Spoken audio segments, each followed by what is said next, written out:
رب اشرح لي صدري ويسر لي أمري واحلل عقدة من لساني يفقهوا قولي واللهم ثبتنا عند الموت بلا إله إلا الله اللهم اجعلنا من الذين آمنوا وعملوا الصالحات وتواصوا بالحق وتواصوا بالصبر آمين يا رب العالمين। কোরআনের সুন্দরতম অনুচ্ছেদগুলোর একটি রয়েছে সূরা জুমারে, যেখানে পাপীদের উদ্দেশ্যে বলা হয়েছে। আমার এই কথা শুনে আপনাদের কেউ কেউ হয়তো চমকে উঠেছেন। আমি বলিনি এখানে ঈমানদারদের উদ্দেশ্যে বলা হয়েছে, আমি বলেছি পাপীদের উদ্দেশ্যে বলা হয়েছে, যারা ভুল কাজ করে, এলোমেলো কাজ করে, যারা সীমালঙ্ঘন করে। এই অনুচ্ছেদে আল্লাহ পাপীদের বর্ণনা দিয়েছেন। প্রথমে এসেছে আল্লাহ বলছেন, قل يا عبادي الذين أسرفوا على أنفسهم।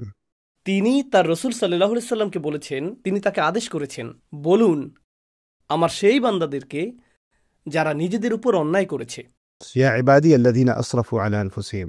এখানে কুল শব্দটির ব্যবহারে একটি চমৎকার ব্যাপার রয়েছে।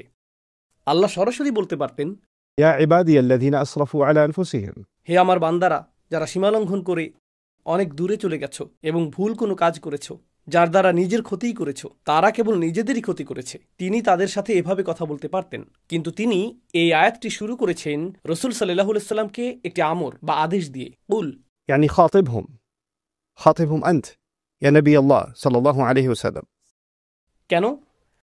কারণ আল্লাহ রসুল সাল্লাল্লাহু আলাইহি সাল্লামের দায়িত্ব হল পাপীদের স্মরণ করিয়ে দেয়া। সেই পাপীরা, এমনকি সেই পাপীদের উদ্দেশ্যেও আল্লাহ সরাসরি কথা বলছেন। আল্লাহ তাদের উদ্দেশ্যে সরাসরি কথা বলছেন। সুতরাং এখানে দুটি বিষয় ঘটছে। নবীজির কাজ হল মানুষকে আল্লাহ ও তার দ্বীনের কথা স্মরণ করিয়ে দেওয়া এবং কিভাবে আল্লাহর কাছে ফিরে আসতে হয় তা জানানো, এবং আল্লাহ আমার ও আপনার কাছে কি চান তা জানানো। এটা করার বিভিন্ন উপায় রয়েছে। এটা করার সহজ একটি উপায় হতে পারে আপনাকে অপরাধ বোধে ভোগানো। তুমি এটা করেছো, তুমি সেটা করেছো, তুমি ওটা করেছো, তুমি জানো এই পাপের শাস্তি কি? জাহান্নাম। তুমি জানো এই পাপের শাস্তি এটা, তুমি জানো আল্লাহ তোমার সাথে কি করবেন, তুমি জানো বিচার দিবসে কি ঘটবে। এমন অনেক উপায়ে এটা করা যায়। আমি আগামী ২০ মিনিট আপনাদেরকে এই খুতবা দিতে পারতাম এবং বারবার স্মরণ করিয়ে দিতে পারতাম যে সম্ভবত আপনাদের জান্নাতে যাওয়ার কোনো সম্ভাবনাই নেই। আমি তা করতে পারতাম, কিন্তু এই আয়াতে আমি নবীজি সাল্লাল্লাহু আলাইহি সাল্লাম এবং স্বয়ং আল্লাহর কাছ থেকে ভিন্ন কিছু শিখেছি। আল্লাহ তার রসুল সাল্লাল্লাহু আলাইহি সাল্লামকে আদেশ করেছেন এমন লোকদের সাথে কথা বলতে যারা নিজেদের নিয়ে লজ্জিত, কারণ তারা পাপে নিমজ্জিত এবং তারা মনে করে আমি এতটাই খারাপ, আল্লাহ আমার সাথে কথাই বলবেন না। আল্লাহ কেনই বা আমাকে সম্বোধন করবেন? আল্লাহ তাদের উদ্দেশ্যে কথা বলেন যাদের তিনি ভালোবাসেন, যারা তার অনুগত। আল্লাহ তাদের উদ্দেশ্যে কথা বলেন যারা তার আদেশ পালন করে। আল্লাহ তাদের উদ্দেশ্যে কথা বলেন যারা হালালের উপর থাকে এবং হারামের দিকে যায় না। কিন্তু এই আয়াতে আল্লাহ কথা বলছেন আল্লাযীনা আসরাফু আলা আনফুসিহিম। আর এর চেয়ে উল্লেখযোগ্য বিষয় হলো এই আয়াতটি মক্কায় অবতীর্ণ হয়েছিল। সুতরাং এটি শরীয়তের বিধান আসার পরে আসেনি। এটা রাসূল সাল্লাল্লাহু আলাইহি সাল্লাম মদিনায় হিজরতের পরে নাজিল হয়নি, যখন আমাদের উপর রোজা ফরজ হয়েছিল এবং খাদ্যাভ্যাসের নিয়মকানুনগুলো আরও বেশি করে ব্যাখ্যা করা হয়েছিল। তাই আমরা সাধারণত যেগুলোকে হালাল ও হারাম বলে মনে করি তার বেশিরভাগই তখন ছিল না। এই আয়াতে আল্লাহ যাদের উদ্দেশ্যে কথা বলছেন তাদের মধ্যে এমন লোকও ছিল যারা চূড়ান্ত পাপে লিপ্ত ছিল। তারা এমনকি শিরকও করছিল, এমনকি মুশরিকরাও এর অন্তর্ভুক্ত, এমনকি তারাও। কারণ তারা সবাই আল্লাহর বান্দা, তারা তা উপলব্ধি করুক বা না করুক, তারা স্বীকার করুক বা না করুক, তারা তো আল্লাহরই বান্দা। আপনি হতে পারেন আল্লাহর একজন বিদ্রোহী বান্দা, যেমনটি এই আয়াতে ব্যাখ্যা করা হয়েছে। কারণ আল্লাহ যখন বলছেন হে আমার বান্দারা, স্বাভাবিকভাবেই আপনি ধরে নেন যে বান্দা হলো সে যে তার মালিকের আনুগত্য করে। তাই আপনি ভাবতে পারেন যে এখানে অনুগত বান্দাদের কথাই বলা হচ্ছে। তিনি বলেছেন, يا عبادي الذين أسرفوا على أنفسهم। আমার সেই বান্দারা যারা নিজেদের উপর অন্যায় করেছে। এখানে আরো চমৎকার বিষয় হলো আল্লাহ বলেননি أسرفوا على ربكم على ربهم، অর্থাৎ তারা তাদের রব আল্লাহর বিরুদ্ধে অন্যায় করেছে বা সীমা লঙ্ঘন করেছে। তিনি তা বলেননি। তিনি বলেছেন এমনকি যখন তোমরা আল্লাহর অবাধ্য হও তখনও তোমরা আসলে শুধু নিজেদেরই ক্ষতি করো। তুমি আল্লাহর রাজত্ব থেকে কিছুই কেড়ে নাও না, তুমি কেবল নিজেরই ক্ষতি করো। সুতরাং এখানে তাৎপর্যপূর্ণ বিষয় হলো পাপীকে তিরস্কার করার পরিবর্তে প্রথমত স্বয়ং রসুল সাল্লাল্লাহু আলাইহি সাল্লামকে আদেশ করা হয়েছে পাপীদের সম্বোধন করতে এবং স্মরণ করিয়ে দিতে, আমি শুধু তোমাদেরকে নিজের ক্ষতি করা বন্ধ করতে বলছি, আমি শুধু সেটাই করতে বলছি। الذين أسرفوا على أنفسهم। তো ধারাবাহিক এই আয়াতগুলো থেকে আমরা বেশ কয়েকটি নির্দেশনা লাভ করব এবং সেই প্রতিটি নির্দেশনার উদ্দেশ্য হলো আমাদেরকে নিজেদের ক্ষতি করা থেকে বিরত রাখা, আমাদেরকে নিজেদের উপর ইসরাফ করা থেকে, নিজেদের বিরুদ্ধে অনেক দূরে চলে যাওয়া থেকে বিরত রাখা। সামনে এগোনোর আগে চলুন ইসরাফ শব্দটি নিয়ে কথা বলি। আমি বারবার পাপী শব্দটি ব্যবহার করেছি, কিন্তু এই আয়াতগুলোর আলোকে তা আসলে সঠিক নয়। শব্দটি আযনাবু বা আখতাউ নয়, তাই না? और ارتكبوا السيئات فعبر سبحانه وتعالى عن الذنوب المرتكب الذنوب بالذين أسرفوا على أنفسهم إسراف على نفسه الإسراف على نفسه তাহলে আসরাফু আলা আনফুসিহিম এর অর্থ কি? আরবিতে ইসরাফ হলো আপনি যখন স্বাভাবিক মাত্রার উপরে চলে যান।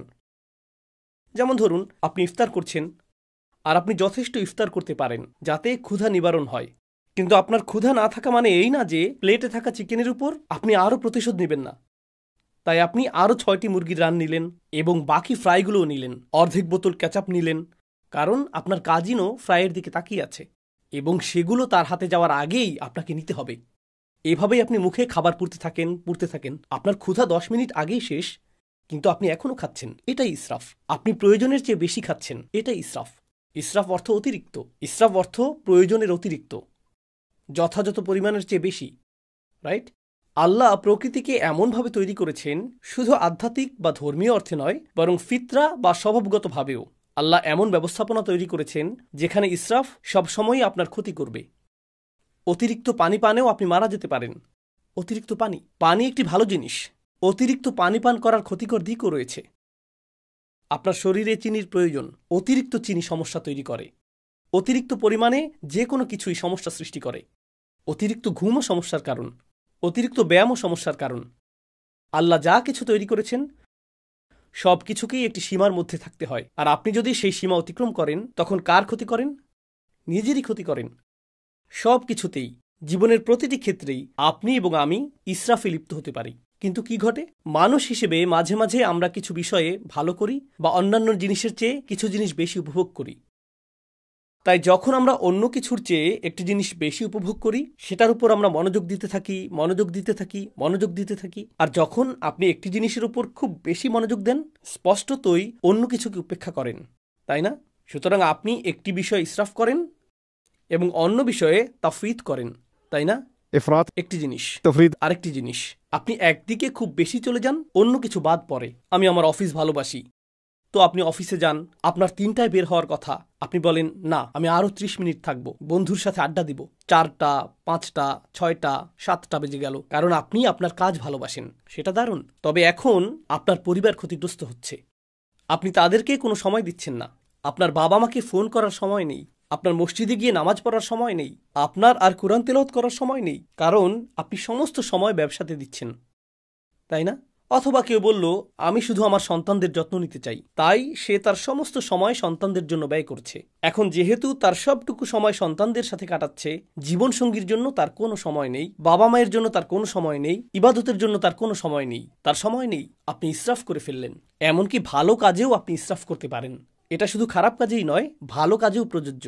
তারপর এমন কিছু জিনিস রয়েছে যা আল্লাহ একটি নির্দিষ্ট উপায়ে জায়েজ করেছেন। যেমন, যদি আপনি সঠিক পদ্ধতিতে করেন তাহলে এটা জায়েজ। নারী এবং পুরুষ একসাথে থাকতে পারে যদি তারা সঠিক উপায়ে তা করে। নারী এবং পুরুষের একসাথে থাকার ভুল উপায় রয়েছে, আবার সঠিক উপায় রয়েছে। এখন আপনি যদি সেই সীমাটি অতিক্রম করেন তাহলেও আপনি ইসরাফ করছেন। আপনি এমন সীমা লঙ্ঘন করছেন যা লঙ্ঘন করা উচিত নয়। সুতরাং সীমা লঙ্ঘনের বিভিন্ন ধরন রয়েছে। কখনো কখনো মানুষ সীমা অতিক্রম করে এবং তারা তা বুঝতে পারে না। এটি আরেকটি বিষয়। আমি মনে করি না যে আমি ভুল কিছু করেছি। এটি ছিল ছোট একটি পদক্ষেপ যা আরেকটি ছোট পদক্ষেপে নিয়ে গেছে, এবং আপনি কিছু বোঝার আগেই, হায়, আমি তো অনেক আগেই সীমা অতিক্রম করে ফেলেছি আর বিপজ্জনক এলাকার অনেক দূরে চলে এসেছি। আমি এখন নিষিদ্ধ এলাকায় বহু দূরে চলে গেছি। আপনি অনেক দূরে চলে গেছেন আর এখন আপনি বলছেন, হায়, আমি এলোমেলো করে ফেলেছি, কিভাবে আমি ফিরে আসব? অনেক দূরে চলে এসেছি। মজার একটা বিষয় আমেরিকার অর্থনীতিতে দেখা গিয়েছিল।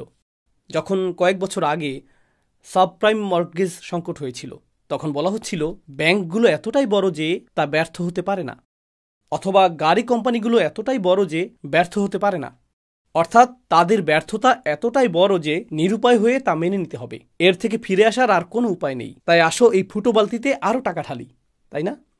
আপনি ভাবেন, তওবা করার তুলনায় আমি অনেক বেশি পাপী, আমি ফিরতে পারবো না, সংশোধন করা সম্ভব না, এখন আমার কেবল পতনই হবে, আমার অনেক দেরি হয়ে গেছে। এটা আসলে এক ধরনের হতাশার মানসিকতা।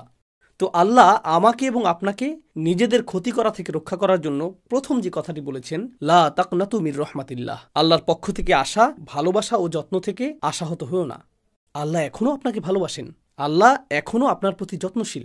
আমি রহমার অনুবাদে দয়া শব্দটি ব্যবহার করিনি, আমি ইচ্ছাকৃতভাবে ভালোবাসা ও যত্ন ব্যবহার করেছি। আমি এই খুতবাতে তা ব্যাখ্যা করতে চাই। আমি অন্যত্রও এটা বলেছি, কিন্তু এই বিষয়ে আশা হারাবেন না যে আল্লাহ এখনও আপনাকে ভালোবাসেন এবং আল্লাহ এখনও আপনার প্রতি যত্নশীল। إن الله يغفر الذنوب جميعا কোনো সন্দেহ নেই আল্লাহ সমস্ত পাপকে একসাথে ক্ষমা করে দেবেন, এর সবগুলো, তিনি সব কিছু মুছে দেবেন, সব কিছু ঢেকে দেবেন। إن الله يغفر الذنوب جميعا إنه هو الغفور الرحيم। কিভাবে তিনি তা করতে পারেন? আল্লাহ বলেছেন এর কারণ একমাত্র তিনিই ভুল ত্রুটির অতিশয় মার্জনাকারী এবং তিনিই সর্বদা প্রেমময় ও যত্নশীল। এটাই প্রথম চিকিৎসা যা আমার প্রয়োজন। দ্বিতীয়টি, আর এই সব কিছু আমি আপনাদের সাথে শেয়ার করছি কারণ আমরা মনে করি রমজান মাস হলো আল্লাহর কাছে প্রত্যাবর্তনের মাস, তাই না? আর রমজানের 2/3 চলে গিয়েছে। এখন আপনাদের অনেকেই ভাবছেন, হায়, রমজানে তো আমি কিছুই করিনি। এত বড় একটা সুযোগ ছিল, রমজানের প্রস্তুতি নিয়ে, রমজানকে সর্বোচ্চ কাজে লাগানো নিয়ে এত আলোচনা হলো, এখন 20টিরও বেশি রোজা চলে গেল, আমি কিছুই করতে পারিনি। আমি এমনকি নামাজও কাজা করেছি, আমি আমার খারাপ অভ্যাসগুলো ছাড়তে পারিনি, আমি শুধু ভুল করেই চলেছি। আর এখন রমজান মাস প্রায় শেষ, কিন্তু আত্মতৃপ্তি লাভ করার মতো আমার কিছুই নেই। ঠিক যেমন আমরা বলি আত্মতৃপ্তি লাভ করার মতো আমার জীবনে কিছুই নেই, আমি সব নষ্ট করে ফেলেছি। এখন আমরা রমজানের ক্ষেত্রেও সেটাই বলছি। রমজান হলো এক মাসে আমাদের জীবনের সারসংক্ষেপ, আর রমজানের এই 2/3 শেষ হয়ে যাওয়াটা অনেকটা এরকম, আমার জীবনের অনেকটা সময় চলে গেছে, এখন আমি কি করতে পারি, তাই না? প্রতিবার শেষ 10 রাতে আপনি শুনেন যে আপনাকে আরও বেশি কিছু করতে হবে, আরও বেশি করতে হবে। আমি ভাবছি আমি তো ন্যূনতম বাধ্যবাধকতাও পূরণ করছিলাম না, আর এখন আরও বেশি করতে হবে? বাদ দেই, আমি আর এর মধ্যে নেই, আমার অনেক দেরি হয়ে গেছে। এটা ভালো মানুষদের জন্য, এই শেষ 10 দিন এবং এই সমস্ত প্রণোদনা, এগুলো ভালো মানুষদের জন্য। আমি তো এই দলেই পড়ি না। প্রথমত, আল্লাহর রহমতের উপর আশা হারাবেন না। আল্লাহ ক্ষমাশীল। বলবেন না, রমজানের প্রথম 20 দিনে আমি কতই না খারাপ কাজ করেছি, হঠাৎ করেই আল্লাহ কেন এটা মেনে নেবেন যে আমি শেষ 10 রাতে ভালো হয়ে গেলাম? কেন তিনি এটা মেনে নেবেন? এটা ঠিক যেন আমাদের জীবনের শেষে অবস্থা। আমরা যদি জীবনের বেশিরভাগ অংশ পাপে কাটিয়েও থাকি, আল্লাহ তবুও আমাদের সব কিছু পরিবর্তন করার, ফিরে আসার একটি সুযোগ দিচ্ছেন। তারপর তিনি বলেছেন দ্বিতীয় বিষয়টি হল وأنيبوا إلى ربكم সর্বান্তকরণে ফিরে আসো। الإنابة العودة إلى الله قلبا। যখন আপনি অন্তর দিয়ে আল্লাহর দিকে ফিরে আসেন, একেই বলা হয় ইনাবাহ। অন্তর থেকে আপনার প্রভুর কাছে ফিরে আসুন। এটা গুরুত্বপূর্ণ, তার কারণ এর মানে আপনি বাকি সবার কথা শোনা বন্ধ করুন। তার কথা শোনা বন্ধ করুন যে বলে তুমি কখনো ভালো হবে না, আল্লাহ তোমাকে কখনো ক্ষমা করবেন না। আপনার জীবনে এমন লোক আছে যারা এমন কথা বলে থাকে, আল্লাহ তোমাকে কখনো ক্ষমা করবেন না। এমন মানুষ আছে যাদেরকে আপনি দেখেন এবং বলেন, আরে ওই ব্যক্তি আল্লাহর কতই না নিকটবর্তী, আর আমি যখন নিজেকে তার সাথে তুলনা করি, নিজেকে খারাপ মানুষ মনে হয়, কারণ উনি আসলে একজন ভালো মানুষ। তার সাথে আমার তুলনা হয় না, তার সাথে আমার তুলনা হয় না, তাই না? তো তারা আপনাকে ছোট না করলেও আপনি তাদের সব ভালো কাজ করতে দেখেন আর নিজের দিকে তাকিয়ে বলেন, এসব করে লাভ কি, আমি কখনোই ওই ব্যক্তির পর্যায়ে পৌঁছতে পারবো না। কোনো একজন এসে বলল, মাশাআল্লাহ, আলহামদুলিল্লাহ, আমি এই মাসে দ্বিতীয়বারের মতো কোরআন খতম করলাম, আর আপনার অবস্থা এমন, আমি তো ফাতিহাও পড়িনি। কিন্তু আপনি তা আর বলেন না। আপনি এমন যে আমি কখনোই এই মানুষগুলোর নাগাল পাবো না, এই লোকেরাই জান্নাতে যাবে। আমি তো মনে হচ্ছে রাস্তার অন্য পাশে রয়েছি, বিপরীত দিকে এগিয়ে যাচ্ছি, তাই না?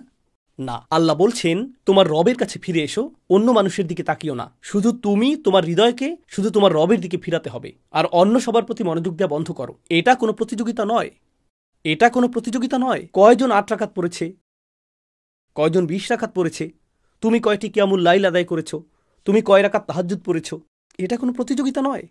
এটা কোনো প্রতিযোগিতা নয়, এটা অন্য কারোর সাথে তুলনা নয়। এখন আপনাকে শুধু নিজেকেই ফিরিয়ে আনতে হবে। أنيبوا إلى ربكم وأسلموا له من قبل أن يأتيكم العذاب। তার সামনে নিজেকে সঁপে দাও, শাস্তি আসার আগে, অনেক দেরি হওয়ার আগে। অর্থাৎ আল্লাহ বলছেন এখনও খুব বেশি দেরি হয়ে যায়নি, অনেক দেরি হবে যখন শাস্তি চলে আসবে, যার অর্থ হলো যখন আপনার মৃত্যু আসবে এবং তারপরে বিচার দিবস চলে আসবে।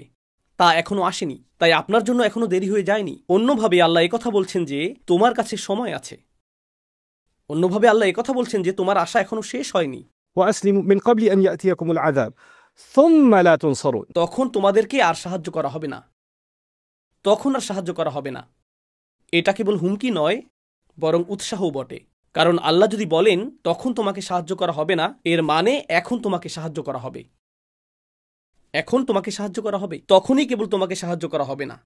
তো এই মুহূর্তে আল্লাহ তোমাকে সাহায্যের প্রস্তাব দিচ্ছেন, আল্লাহ আমাকেও সাহায্যের প্রস্তাব দিচ্ছেন। সুম্মা লা তুনসরুন। আর নুসরাহ অর্থ শুধুমাত্র সাহায্য নয়, এটা মুসাআদা বা আউন থেকে ভিন্ন। নুসরা ব্যবহৃত হয় সামরিক সাহায্যের ক্ষেত্রে, যখন সামরিক বাহিনীর জন্য বড় বড় চালান প্রেরণ করা হয় যাতে তারা পুনরায় রসদ পূর্ণ করতে পারে, সেটাকে আসলে বলা হয় নুসরাহ। অথবা যখন কোনো সেনাবাহিনীর আক্রমণের শিকার হবার উপক্রম হয়, অথবা তারা শত্রুর সাথে সম্মুখ যুদ্ধ করে এবং পাহাড়ের ওপর থেকে শক্তি বৃদ্ধিকারী দল আসে, সেটাই নুসরাহ। নুসরা আসলে বড় সাহায্য, এটা শুধু ছোটখাটো সামান্য সাহায্য নয়। আল্লাহ আপনাকে এমনভাবে সাহায্য করবেন যা হবে ব্যাপক শক্তিপূর্ণ এবং বিজয় আনয়নকারী। তারপর তিনি বলছেন, واتبعوا أحسن ما أنزل إليكم من ربكم। তোমাদেরকে প্রদত্ত সবচেয়ে সুন্দর বিষয়টির অনুসরণ করো যা পাঠানো হয়েছে তোমাদের রবের পক্ষ থেকে। এখানে বলার মতো আরো অনেক কিছুই আছে, আমি সেগুলোর উপর বেশি মনোযোগ দিব না। এর সবচেয়ে সহজ অর্থ হলো আল্লাহ যা নাজিল করেছেন তার মধ্যে সর্বোত্তম হলো স্বয়ং কোরআন। يعني واتبعوا القرآن أحسن ما أنزل إليكم، يعني أحسن مما سبق من التنزيل من معانيها। এই আয়াতের একটি অন্যতম অর্থ হলো নাজিলকৃত সমস্ত বিষয়ের মধ্যে সবচেয়ে সেরা হলো আল্লাহর বাণী, সুতরাং এটা অনুসরণ করো। এর অন্যান্য আরও অর্থ রয়েছে, কিন্তু আপনাদের বিদায় দেওয়ার আগে আমি আসলে এই শেষ অংশটির উপর মনোযোগ দিতে চাই। তিনি বলছেন, এটা করো, তোমাদের সাধ্যের মধ্যে সর্বোত্তম উপায়ে এর অনুসরণ করো। আল্লাহর নাজিল করা সবচেয়ে সুন্দর জিনিসটির অনুসরণ করো। কারণ কিছু লোক বলে, ও ইসলাম এত কঠিন, এত বেশি নিয়মকানুন, এটা অনেক জটিল, আমি জানি না কি করতে হবে, আমি জানি না কেন এত খুঁটিনাটি বিষয় রয়েছে। কিন্তু আল্লাহ বলছেন, না, এটা আসলে সুন্দর এবং সরল। এমন কারো কথা ভাবুন যে মক্কায় এই আয়াতটি শুনেছিল। ধর্মে তাদের জন্য তখন কি কি জটিলতা ছিল? তারা যখন সূরা জুমার শুনেছিল তখন কি জটিলতা ছিল? ধর্মের মধ্যে কাঠিন্য কোথায় ছিল? এটি ছিল সহজ সরল একটি বার্তা, এটি ছিল সুন্দর ও দ্ব্যর্থহীন। শুধু এটুকুই। আল্লাহর বাণীর দিকে ফিরে আসুন এবং আপনি এই ধর্মের সৌন্দর্য এবং দ্ব্যর্থহীনতা খুঁজে পাবেন। এটাই যথেষ্ট। কিন্তু এরপর আল্লাহ বলেন, হঠাৎ শাস্তি তোমাদের উপর এমনভাবে চলে আসবে যা তোমরা টেরও পাবে না। অর্থাৎ এটা মনে করো না যে তোমার হাতে অনেক সময় আছে। কর্মতৎপরতার একটি অনুভূতি তৈরি করো, কর্মতৎপরতার একটা অনুভূতি পোষণ করো। পরিস্থিতি পাল্টে দেওয়ার সামর্থ্য তোমার আছে। তোমার হতাশ হওয়া উচিত না, কিন্তু অলসতা করো না। তোমার হাতে বেশি সময় নেই। রমজানের এই শেষ 10 রাত বা তার চেয়েও কম সময় যা আমাদের আছে, এটা আমাদেরকে এক প্রকার স্মরণ করিয়ে দেয় যে আমাদের হাতে সময় বেশি নেই। আর এই 10 রাতে যদি আমরা কর্মতৎপরতার একটি মানসিকতা, একটি মনন তৈরি করতে পারি, হয়তো আমরা আমাদের জীবনেও সেটাকে বাস্তবায়ন করতে পারবো।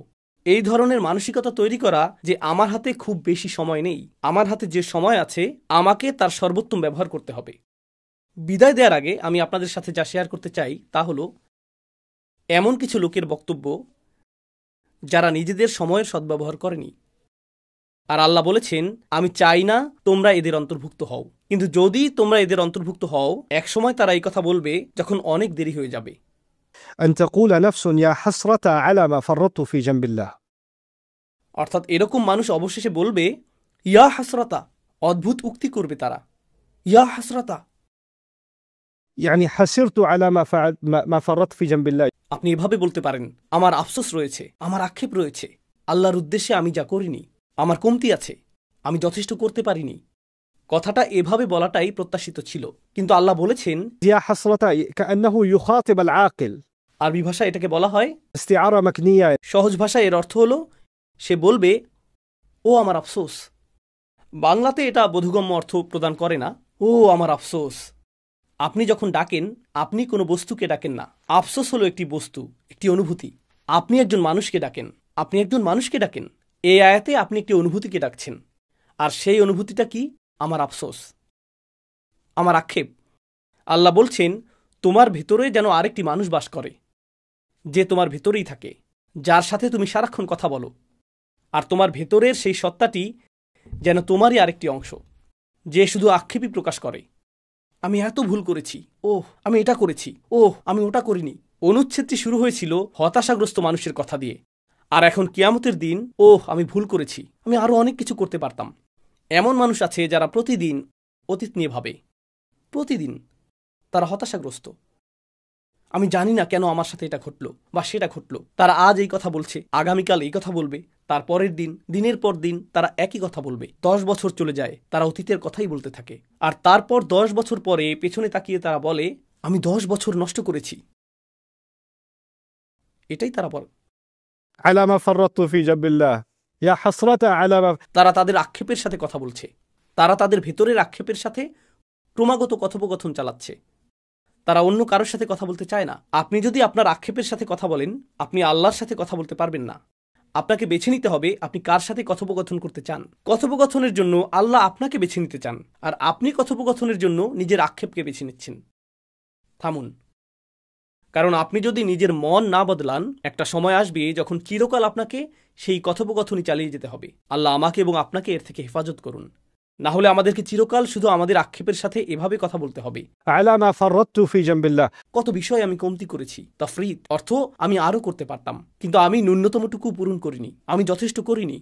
অর্থাৎ আল্লাহ এটাও বলছেন না যে সবচেয়ে ভালো সর্বোত্তমটা করো এবং শ্রেষ্ঠত্ব অর্জন করো। না না না, শুধু তাফরিদ করো না। তাফরিদ হলো যখন ন্যূনতম একটি সীমা থাকে, যেমন স্কুলে পাশ করার ন্যূনতম নাম্বার থাকে, তাই না? ন্যূনতম পাস নাম্বার ধরি এটা 33, সেক্ষেত্রে আপনি যদি 32 পান সেটাই তাফরিদ, তাই না?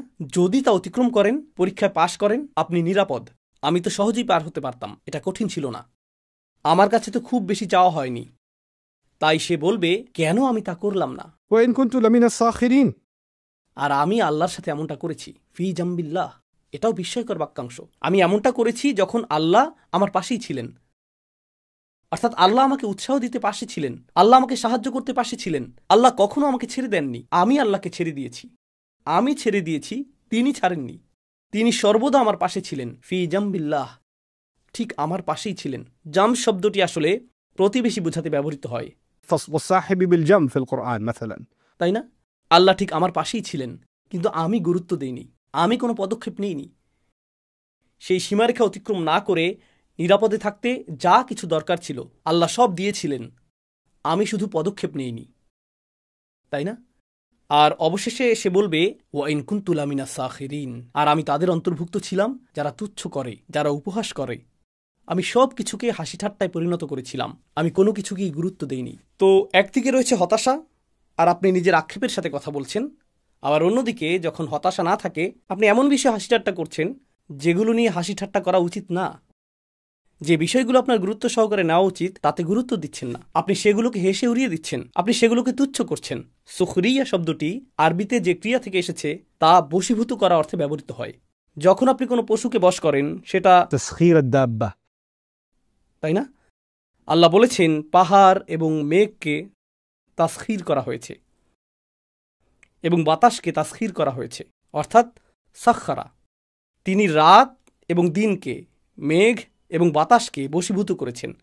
তিনি এদেরকে অবনত করেছেন যেন তারা বিদ্রোহী ছিল, আর তিনি তাদেরকে অবনত করেছেন। আর মনিব যেভাবে চায় তারা সেভাবেই পরিচালিত হয়। যেমন একটা ঘোড়া যখন বুনো স্বভাবের থাকে, মনিব তাকে বশ করে, পোষ মানায়। আর এখন মনিব এদিকে ঘুরলে ঘোড়াটিও এদিকে ঘুরে। ঘোড়া যখন একরোখা থাকে, কাছে গেলে সে আপনার মুখে লাথি মারবে, আপনি যদি পেছনে যান সে পেছনের পা দিয়ে আপনাকে লাথি মারবে, সে আপনাকে ধাক্কা দিবে, সে আপনার বিরুদ্ধে বিদ্রোহ করবে। কিন্তু একবার সে পোষ মানার পর আপনি যদি ঘোড়া সম্পর্কে জেনে থাকেন, চলার সময় তখন আপনার লাগাম টানারও দরকার পড়বে না। আপনি যদি ঘোড়ার সাথে হাঁটেন, আপনাকে লাগামও টানতে হবে না। সে বুঝতে পারে আপনি ঘুরছেন, আর সে আপনার সাথে ঘুরে যায়, সে আপনার মতো করেই চলে। এটাকেই বলা হয় তাসখির। এখান থেকেই নিজেকে তুচ্ছ করা, অন্যকে তুচ্ছ করার ধারণাটি আসে। গুরুত্বপূর্ণ বিষয় নিয়ে তাসখির করা, সেগুলোকে তুচ্ছ করা, সেগুলোকে অবনমিত করা, এটা একরকম। যে বিষয়গুলি খুবই গুরুত্ব সহকারে নেওয়া উচিত, যেগুলো খুবই বিপজ্জনক, আপনি সেগুলো নিয়ে এমনভাবে কথা বলতে আর ভাবতে থাকেন যেন এই বিপদকে আপনি তুচ্ছ করছেন, আপনি এর গুরুত্ব কমিয়ে দিচ্ছেন। আর অবশেষে মানুষ এরকম কথা বলে, আমি আরও করতে পারতাম, আমি বিষয়গুলোকে গুরুত্ব দিতে চাইনি, আমি এমন হতে চেয়েছি যারা বলে, আমি এগুলো থেকে দূরে থাকতে চাই। আজকে সর্বশেষ একটা বিষয় শেয়ার করতে চাই। সম্প্রতি একজন আমাকে জিজ্ঞেস করেছে কিভাবে আমি একজন কিশোরকে ইসলামে আকৃষ্ট করতে পারি। আমাকে বলেছে, আপনার সময় 30 সেকেন্ড, বলুন কিভাবে একজন কিশোরকে ইসলামের প্রতি আকৃষ্ট করা যায়। আমি বললাম, আপনি কি বলছেন, মাত্র 30 সেকেন্ড? কেন? কারণ যখনই আমি তাদেরকে ইসলামের কথা বলি, তারা চোখ ঘুরিয়ে নেয়। আমারও ইসলামিক বয়ান, কখন যে বাবা থামবে, আমার মা তো আসলেই, আমি কি এখন যেতে পারি? হ্যাঁ, কথাটা ভালো ছিল, ধন্যবাদ। হ্যাঁ, বুঝেছি, আমরা সবাই জাহান্নামে যাব। ধন্যবাদ। নির্লিপ্ত একটা ভাব, এক ধরনের গুরুত্বহীনতা। আমি এতে যুক্ত হতে চাই না। কেন আপনি এটা নিয়ে আমাকে বিরক্ত করছেন? কেন আপনি আমাকে মসজিদে টেনে আনছেন? আমি কি আমার ফোনটা নিতে পারি? আমি কি মোবাইল গেমিং ডিভাইস নিয়ে পেছনে বসতে পারি? কারণ আমি আমি আমি এই বিষয়ে চিন্তা করতে চাই না। আর জানেন, এটাই একটা লাইফস্টাইলে পরিণত হয়, এবং এটা শুধু কৈশোরেই সীমাবদ্ধ থাকে না, সে বেড়ে ওঠে। শেষ পর্যন্ত সেই মানুষটি বলে, আমি কখনোই কিছুকে গুরুত্ব দিইনি। আর আল্লাহ বলছেন, আমি চাই না তুমি এমন ব্যক্তিতে পরিণত হও যে বেশ দেরি হয়ে যাওয়ার পর যে ব্যক্তি শেষ মুহূর্তে এসে বলে, আমি আরো ভালো করতে পারতাম, আমি ন্যূনতম বিষয়গুলো পালন করতে পারতাম। আর আমি সর্বদা এমন মানুষ ছিলাম যে কখনো কিছুকে গুরুত্ব দেয় না। আমি শুধু এমন লোকদের সাথে যোগ দিয়েছি যারা গুরুত্ব দিয়ে ভাবে না। কারণ মিনাস সাখিরিন অর্থ একটা দলে যোগ দেওয়া। মিনাস সাখিরিন অর্থ এমন মানুষ যারা সব কিছুকে তুচ্ছ তাচ্ছিল্য করাকে মনে করে রুচিশীলতা। আপনারা হোয়াট এভার গ্রুপ সম্পর্কে জানেন। হ্যাঁ, হোয়াট এভার। ধর্ম আমার কাছে অতিরিক্ত, আমি এর বাইরে, আমি এর ঊর্ধ্বে। মুখের অভিব্যক্তি প্রকাশ করে আপনি কত কম গুরুত্ব দেন।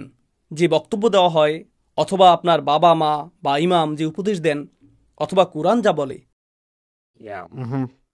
সেই চাহনি। আর আপনি অন্য কাউকে সেই চাহনি দিতে দেখে বলেন, আরে লোকটা তো কুল, এমনকি আল্লাহকেও ভয় করে না। আমি ওর মতো হতে চাই, আমি কুল লোকদের সাথে থাকতে চাই। তো তারা হয়ে যায় একদল সাখেরিন। আর সে বলে, আমি তাদের মধ্যে ছিলাম যারা সাখেরিন। এটা এরকম যে আমি নিজের স্বতন্ত্র সত্তা হারিয়ে ফেলেছিলাম। আমি শুধু নির্বোধ সঙ্গীর সাথে বেছে নিয়েছিলাম। আর যত বেশি সময় আমি তাদের সাথে কাটালাম, আমি তাদের একজন হয়ে উঠলাম। আমি তাদের সাথে যোগ দিয়ে তাদের একজন হয়ে উঠলাম। আর এই স্বীকারোক্তি কিয়ামতের দিন সে প্রদান করবে। আল্লাহ আমাদেরকে এরকম হওয়া থেকে হেফাজত করুন। আল্লাহ আমাদের সন্তানদেরকেও এরকম হওয়া থেকে হেফাজত করুন। আমি আরও দোয়া করি, আল্লাহ যেন আমাদেরকে আক্ষেপকারী মানুষে পরিণত না করেন। কারণ আমরা রমজানের শেষ কয়েকদিন বা শেষ কয়েক সপ্তাহের পূর্ণ সদ্ব্যবহার করিনি। তাই সামনে আসন্ন দিনগুলোর পুরোপুরি সদ্ব্যবহার করুন। এটা মনে করবেন না যে রমজান মাস শেষের দিকে। নিজের জন্য আপনার ভাবা উচিত, আজকে থেকেই রমজান শুরু হয়েছে। এভাবেই আপনার ভাবা উচিত, রমজান এইমাত্র শুরু হয়েছে। আর আপনি মনে করবেন এবছর রমজান মাস 30 দিনের না, এটা শুধু এই 9 দিনের। এটুকুই যথেষ্ট। আর এই মনোভাব অক্ষুণ্ণ রাখুন। আল্লাহ আপনাকে সেই শক্তি, প্রেরণা এবং সামর্থ্য দান করুন যাতে আপনি সর্বোচ্চ চেষ্টা করতে পারেন এবং নিজের কল্যাণ লাভের উদ্দেশ্যে নিজেকে পরিবর্তন করতে পারেন। بارك الله لي ولكم في القرآن الحكيم ونفعني وإياكم بالآيات والذكر الحكيم. الحمد لله وكفى، والصلاة والسلام على عباده الذين اصطفى، خصوصا على أفضلهم وخاتم النبيين محمد الأمين وعلى آله وصحبه أجمعين. قال الله عز وجل في كتابه الكريم بعد أن أقول أعوذ بالله من الشيطان الرجيم: إن الله وملائكته يصلون على النبي يا أيها الذين آمنوا صلوا عليه وسلموا تسليما. اللهم صل على محمد وعلى آل محمد كما صليت على إبراهيم وعلى آل إبراهيم في العالمين إنك حميد مجيد. اللهم بارك على محمد وعلى آل محمد كما باركت على إبراهيم وعلى آل إبراهيم في العالمين إنك حميد مجيد. عباد الله رحمكم الله، اتقوا الله. إن الله يأمر بالعدل والإحسان وإيتاء ذي القربى وينهى عن الفحشاء والمنكر ولذكر الله أكبر والله يعلم ما تصنعون. أقم الصلاة إن الصلاة كانت على المؤمنين كتابا موقوتا.